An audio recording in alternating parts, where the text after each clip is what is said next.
Now battling blight. On Eyewitness News at 5, we examine New Bedford's program that rehabilitates abandoned historic homes for low to moderate income buyers. New at 6, an update on Providence's Every Home initiative. We've been tracking the program's progress since it started 2.5 years ago. Tonight, a look at one eyesore and the impact properties like this have on the youngest members of the community.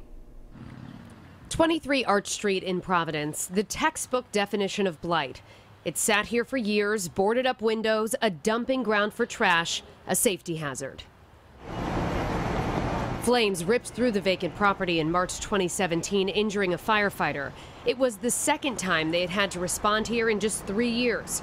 But even after that, the building still stands as is. 23 Arch Street is something that Neighbors for Revitalization has been talking about since we formed.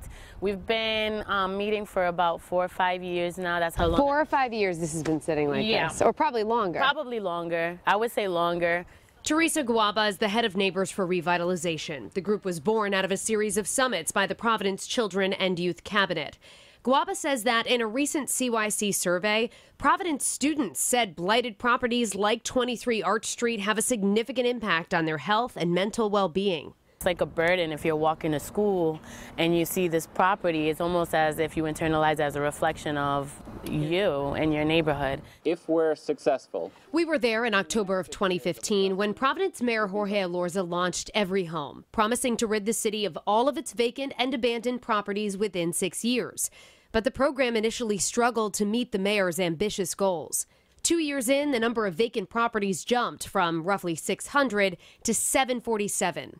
The receivership process proved to be complex and lengthy. 93 Superior Street, for example, in the city's West End, was successfully rehabbed through receivership, but it took 2 years, according to the CYC. And the city council has raised serious concerns over whether the program is working. Ariel Pittner was appointed manager of the Every Home program last August. I think the biggest success story, really our numbers speak for themselves. The mayor's office tells us that as of May 17th, 310 properties that were vacant at one point have successfully been rehabilitated, bringing the total number of problem properties, which includes homes that are abandoned or have code violations, to 495, according to the city.